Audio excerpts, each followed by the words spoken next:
Greetings and salutations, life and poetry fam. Welcome back to the channel with your host, Marcus T. This guy, right? Guys, I'm gonna jump into the story time. We're gonna jump right in deep end. If you can tell by this, the title of this video, as you can tell by the title of this video, I'm going to explain to you how life is a 5-letter word. Yes, 5-letter word, right? My life, I should say. I don't know about yours. I'm not gonna speak for you, but this is gonna be about me. It's gonna be hardcore, rough, tough.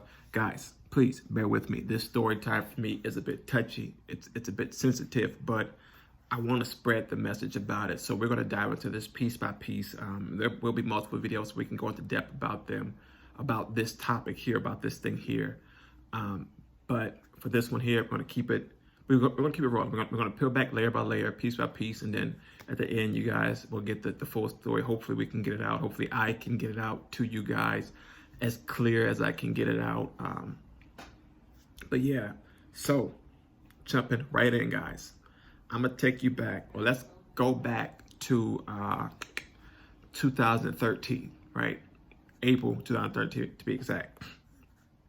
It was a Saturday. I remember that day. I remember the time. I don't remember the exact day it was, but I remember it was a Saturday, and I remember it was April 2013, and I remember the time, right? I can remember all that, but not the exact day. It's weird, right? But the time specifically was 11:47 a.m. in the morning, right before lunchtime, right? I'm on a schedule, so that's how I know that, right? I've been on a schedule since then. I'm still on it now.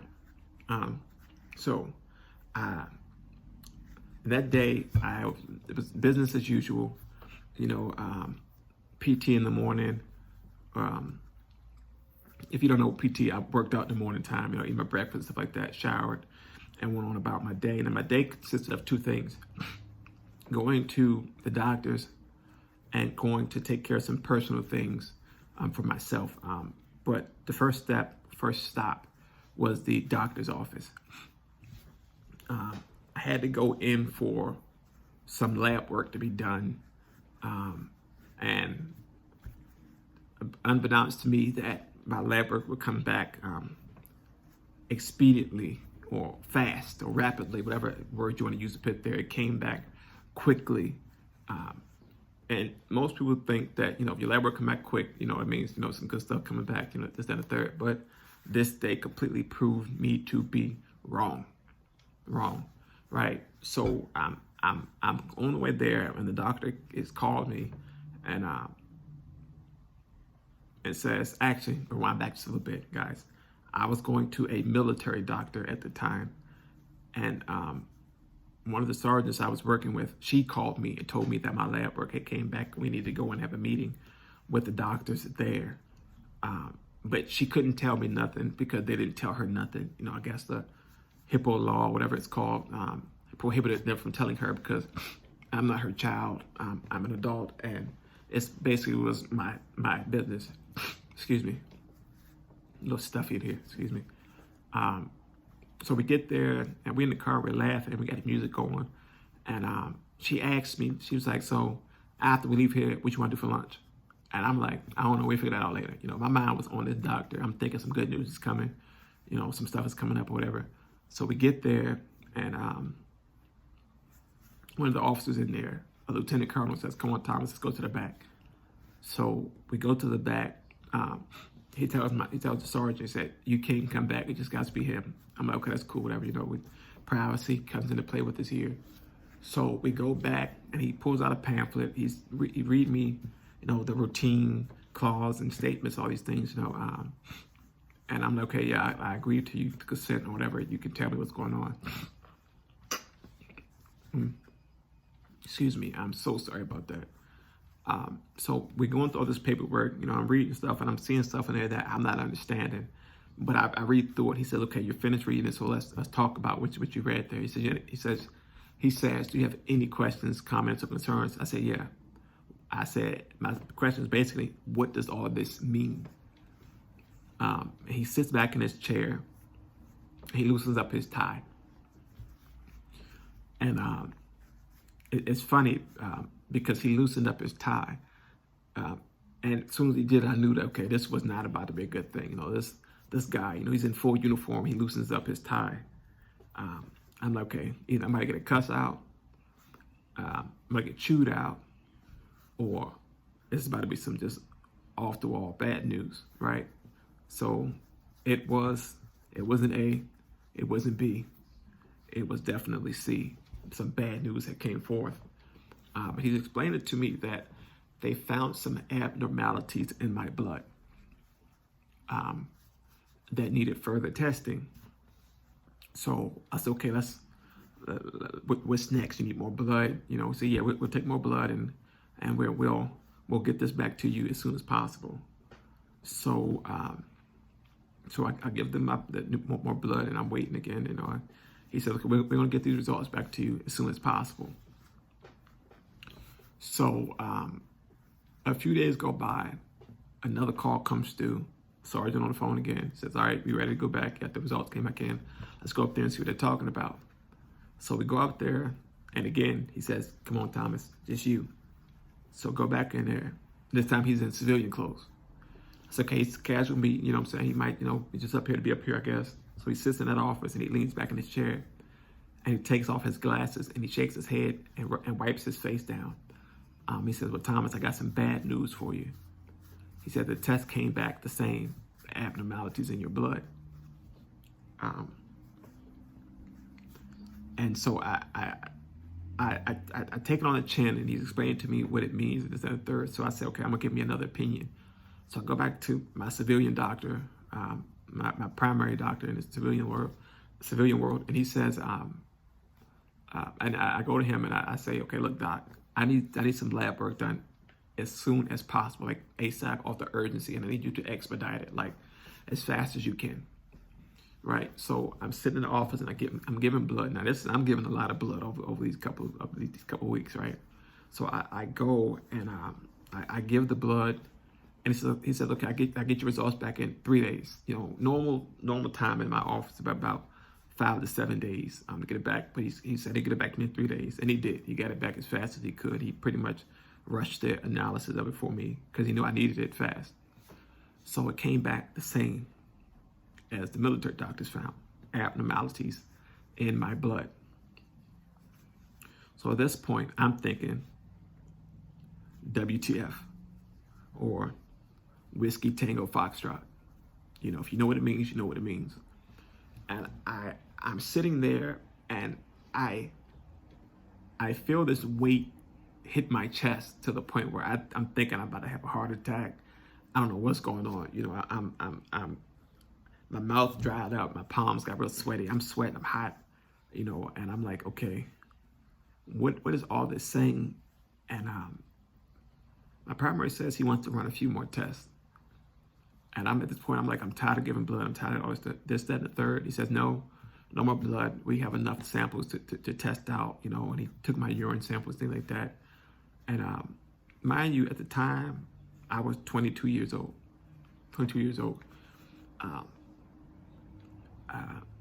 And I had just had a birthday. I had just literally just turned 22. I had a birthday when all this stuff was coming around. And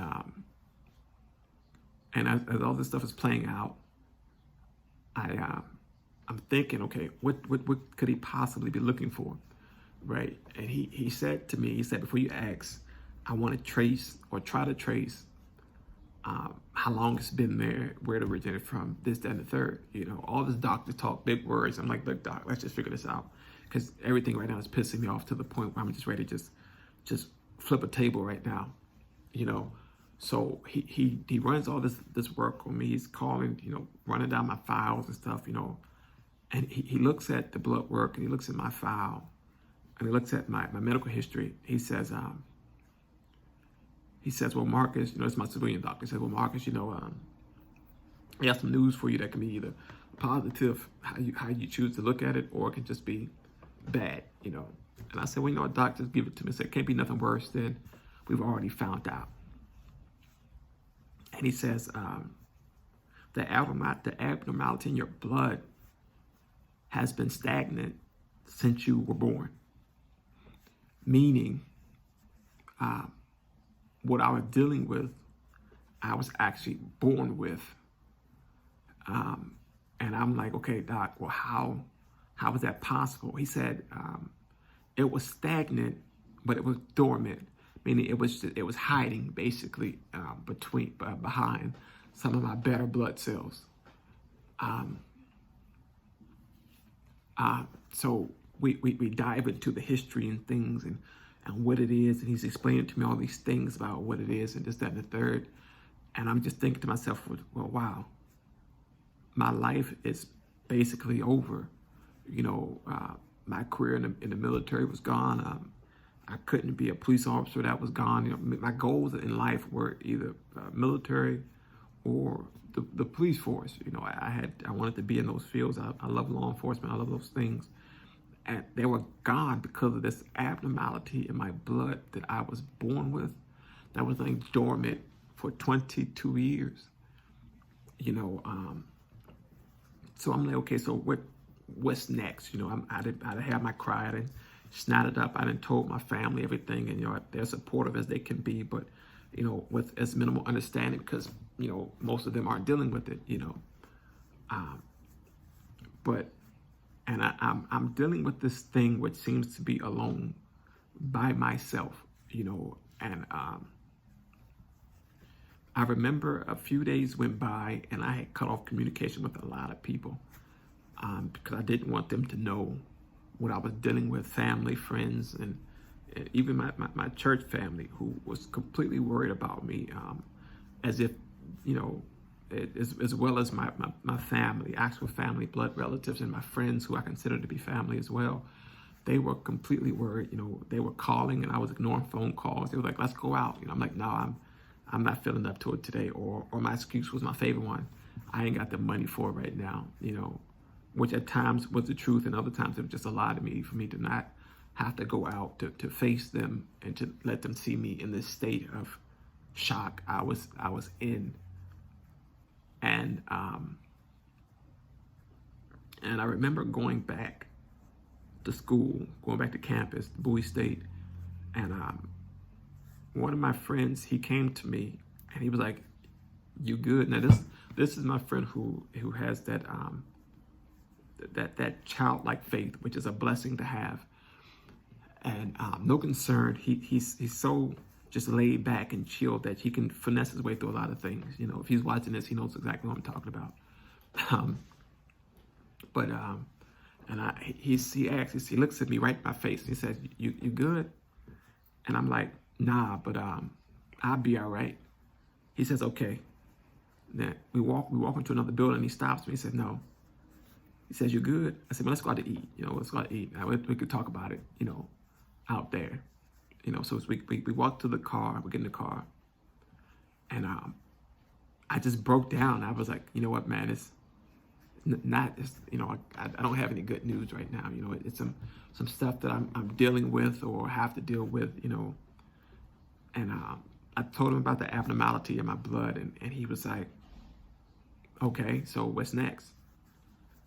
I was like, "Well, I don't really know what's next. You know, I know the doctors tell me one thing, but my mind is telling me another thing. I'm just ready to, you know, it's going to be what it's going to be at that point, you know." And he looks at me and he laughs. "I lied to you not." And the time that I'm breaking down about to cry, eyes watered up, getting all red and puffy, he looks at me and he starts to laugh, right? And he said, "Why are you worried about it?" And I'm like, "Fool." I didn't say fool. I used another word I don't want to put in this video, but you know, you use your imagination. I was like, "Fool, what do you mean? Why not worry about it?" I'm like, I'm living with this. I got to deal with this. You know, like I'm hurting. I'm broken down. He was like, "Are you still up and walking?" And I'm like, "What they got to do with anything?" He said, "Are you still talking and eating?" And I'm like, "Bro, you know, you really about to really get to that point where I'm just about to chop you in your throat." That's what my mind was. I didn't say it verbally, whatever. I didn't physically say it, but my body language said it all. And he's still just sitting there smiling and laughing. He said, "You know what? We're just gonna pray about it. You know, it's gonna be all right." You know, he was like, "So now what you want to eat?" Right? So at that point, we both just sitting there laughing, like, and I'm like, "Man, he got a point. Why am I worried about it? I made it 22 years with it. I'm still pushing. I'm as healthy as as can be, I guess. So, dealing with what I'm dealing with. And we go out to eat, we laugh, it's in the third, And eventually I started telling my friends and I'm telling my family, and they're coming to support and these and the third, and life is good, life goes on, so I go to back to the doctors, and I'm like, okay, doc, what's next? So my doctors put me on this a treatment regimen to help with it, and as time goes on, I'm taking the medicine, and I'm realizing that it's making me sick. I'm getting woozy. I'm throwing up. I'm having these thoughts in my head. All these different side effects are starting to kick into play. And I'm like, okay, I can't do this no more. So I stopped taking the first regimen that they put me on. And the doctor was like, well, what happened? You haven't caught in your refills? I'm like, doc, you finna try to kill me or something. This medicine ain't working. It's making it worse. I'm losing weight. I'm about the size of a twig right now. I went from 145 pounds to, at the time, to be like 130 over a matter of like a month or so, and I'm eating, but it's not doing nothing, so they switched the medicines around two, right? They switched the medicines around two, and these medicines are doing a little bit better. They're doing better, but it's still not to the point where I'm feeling safe enough to take these medicines. I'm like, hey, doc, I don't know what's going on, and he explains to me that the medicines that I have to take for what I'm dealing with are experimental to specific strands. So it might work for some, but may not work for others. I'm quite certain that most medicines work that same way, but these ones in particular with what I'm dealing with were vital to me keep pushing through what I'm dealing with, or so I thought at the time. So me being the outside the box thinker I am, I'm saying, okay, you know what? I'm finna just stop taking this medicine.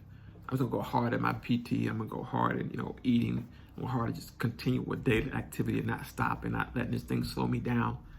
And it went good for some time, and I went from 2013, and we're gonna push up to through the years. I'm in school. I'm doing good. I'm pushing through. I'm putting the weight back on. I'm looking good. I'm vibrant. I'm up. I'm alert, right? And I push up to back up to my weight at 145. And I'm holding it steady. I'm good, solid. I got good muscle tone. I'm still skinny, but I'm a little boned. All right, I'm a little boned, but I'm back at 145 at my weight, and I make it through 2014, 2015. I made it to 2016, and then February hit of 2016, and things changed completely. Right, life. It's a 5-letter word, right? February, it was a Sunday morning in February of 2016. I remember vividly as much as possible. I remember getting ready to go to service. I'm going to church, and but prior to this, some symptoms started to show up that my body started to fight against me. I remember getting weak spells and dizzy spells and things like that. My body would go numb, and I couldn't move, but I'm thinking, okay, that's just me pushing hard. I'm not eating what I'm supposed to eat. I might not be eating 3 meals a day. I might be skipping some meals here and there, my busy schedule and things like that, and I'm pushing through the days, and that day in February comes around, and I remember getting ready for church service that morning, and I got a phone call on my ride saying, okay, she's outside, we're ready to go. So I'm coming down the steps in the apartment building, and I'm pushing. I'm running down these steps, and I remember I'm in my clothes. And I'm pushing down these steps, and I remember the steps. They went down and curved. Apartment buildings, they don't just go straight down. You got to work these flights. We're on the 3rd floor. I come down, and I make it to the front door of the building. And outside that building is 2 more steps to get outside, to get to the parking lot. I remember walking down those 2 steps. And I remember waking up on the ground with my Aunt Donna, my ride at the time. It was a lovely lady I met while in church. Yes, I call her my aunt. She is family to me, not like family. For me, she's family. She's been there with me through and through this process here. And I remember waking up, and she's standing over top of me, lifting me up, dragging me to the car and telling me to shut up, don't say nothing, I'm taking you to the hospital. And I remember blacking out to get in her car, and she's tapping me, telling me to wake up, to call my mom to let her know where we're going. So I can't talk because I can't feel my face and I can't feel my hand enough to actually dial the number. So I unlocked my phone, and I remember sliding it over the armrest to her, like patting it with the backside of my hand, or so I believe so. And she's calling her, and she's telling her that we're on the way to the hospital. And we're bawling to this hospital. I'm not going to say we ran some lights, but we were gone. We were dipping out. We didn't have time to wait for no ambulance. I'm assuming she took me straight there. And I went out again, and I woke up, and there was a nurse standing at the door, lifting me up out of the car, put me in a wheelchair, and rolling me through the emergency entrance doors. And I'm trying not to get emotional. But I remember when I got there, the first thing I thought was, I cannot believe what's happening. I'm about to die. And in that split second that I thought it, she comes back into after moving the car, she comes back and she says, look, I gotta go. Gotta go get the paperwork for you and stuff, and I'm waiting for your mom and your family to come in. And at the same time, the nurse is filling out papers, and she's asking me questions, and I'm like, I can't talk, you know. And even with that, I'm like, okay, I don't know what's happening, but why me? The only question I could ask myself was, why me? You know, and I'm in this hospital, and I don't know what's going on. I just know that I blacked out and woke up here, basically. And they put me in this wheelchair. They rolled me to this room, and the two orderlies or nurses, whatever they're called, they lift me up at my feet, my arms, they put me in this bed. And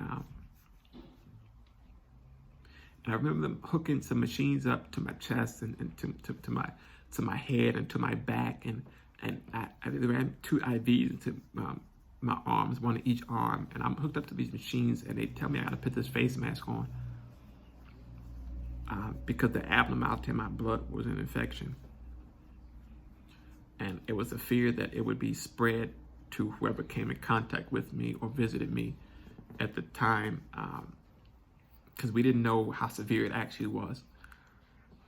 Remember, I was born with this thing for, at the time, 22 years, and this is a couple of years went by, so it was about 24 at the time or so. And I'm in this room and I'm crying, and I'm seeing family walk in, and I'm seeing my church family walk in.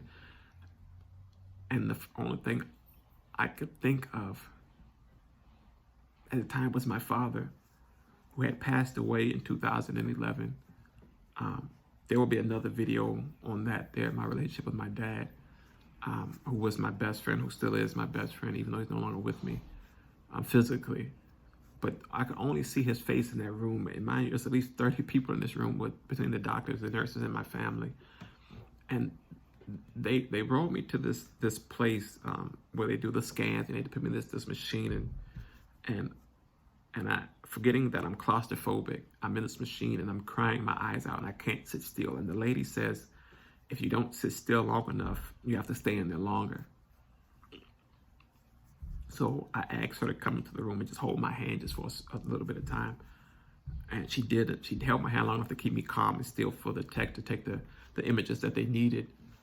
And it comes back that, okay, the infection won't be spread. There's no bacteria in the air I'm breathing or anything, so I can take the mask off, but I'm still scared to death that death is at my bed, right? So I get admitted to this hospital for about 2 weeks or so, I think, or maybe less than that. It felt like a lifetime.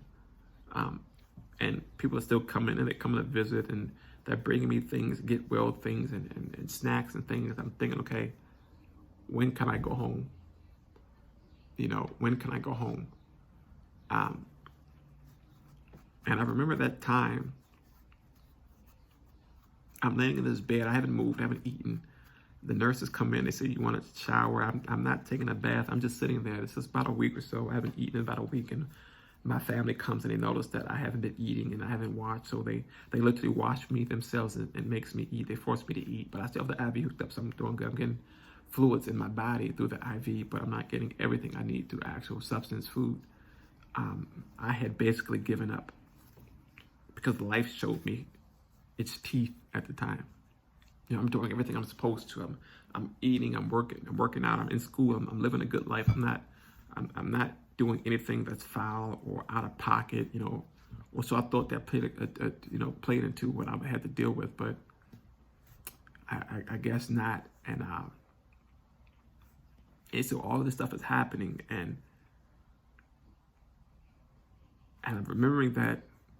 Wait, I just lost function of my legs. You know, am I gonna be able to walk again in this place? You know, because every time they move me, they lift me and put me in this wheelchair. So that means I can't walk. You know, I got this wristband that says risk of fall on my arm. You know, but as time went on, you know, I'm in this hospital and things started to turn around. So I can see the light. Okay, look, the doctor tell me some good news. You know, and from the hospital, because I couldn't walk physically on my own, they sent me to a rehab facility. And in this facility, you know, we did physical therapy throughout the day, throughout the weeks and stuff like that, you know, so I had strength enough to get up and move, you know, without the wheelchair, with the assistance of the walker or the physical therapist, you know, to help me get around, stand a third, you know, which, believe it or not, for me was an awesome experience. I learned a lot about myself in that time, you know, but my mindset was still, life is this 5-letter word. If you don't know what that word is, use your imagination, guys. 5 letters. We know that life is only consisted of 4 letters, L-I-F-E, right? So let's think about what those 5 letters actually are. But I'm still thinking to myself, man, this is crazy. Who's going to understand this? Who's going to ever want to help me out with this? You know, and I'm thinking it's just, and my physical therapist comes in, or Miss Chris comes in, right? Or Miss K. She's also Miss K, because people always mess up her name.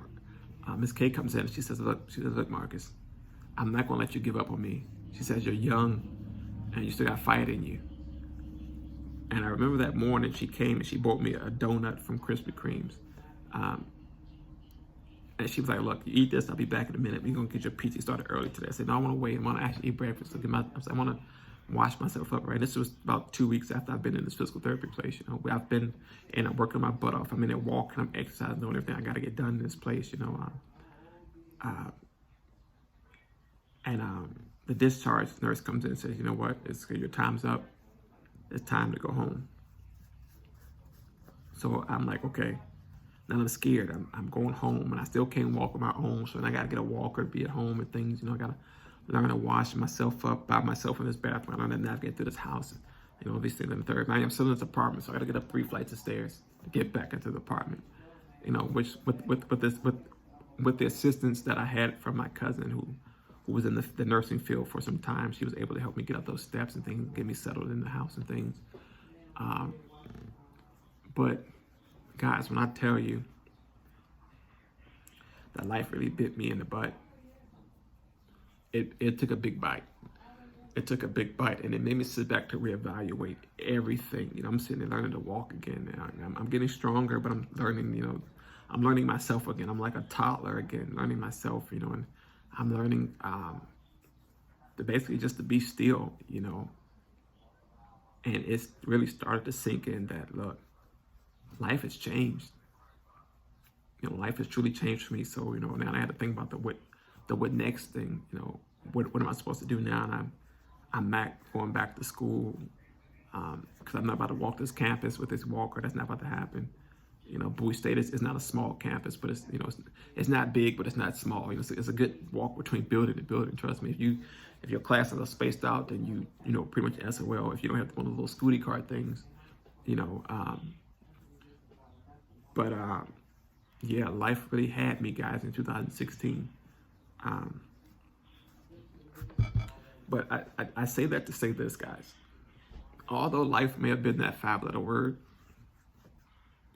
I've gained a great deal of respect for the fight that I have and an understanding of the person that I am a person who doesn't give up, who doesn't know quit, who will continue to fight no matter what. And yeah, guys, this is, like I said before, this story will take a couple of videos for me to get through, because there's another adventure in this story here that involves another hospital visit, which will be more, I guess, it'll be more interesting, because the way it played out was fairly. It was a roller coaster ride through this process in 2016, guys. But in video 2, I'll go deeper into it, guys. But just know that I'm here. I'm as healthy as I can be right now. I'm in a better mindset. I'm in a better place. I'm happy. I'm smiling.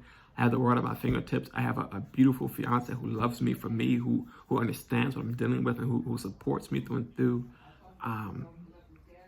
It's just a blessing to say that I've made it to 27 years, guys. And again, in the other videos, you'll understand that too. But guys, trust me, if you want to hear more, guys, stick with this here, guys. Stick with this channel. I'm gonna continue to drop these story time videos. Hopefully they won't be as long as this one here.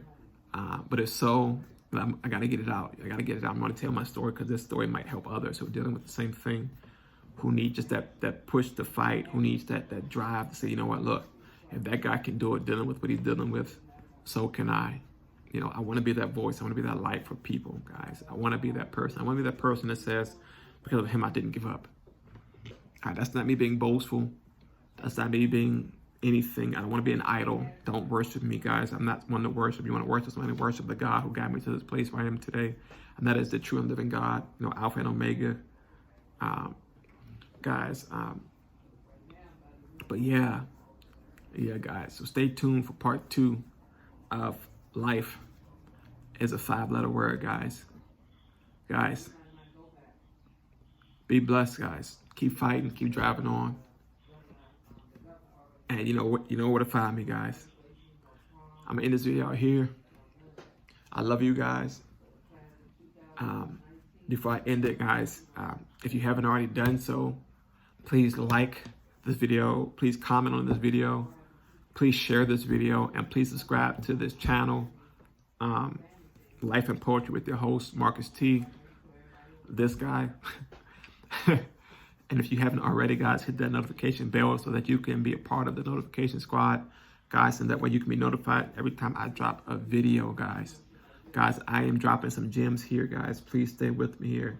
Help me get those subs up. We are at 30 subs, guys. Yay.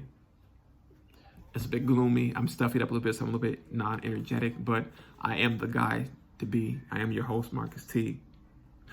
That rhymes. Guys, I'm a poet. It's just in me. It's just in me. It's in me. It's in me, guys. It's in me. You know, but guys, again, like, comment, share, subscribe, guys. And until next time, peace.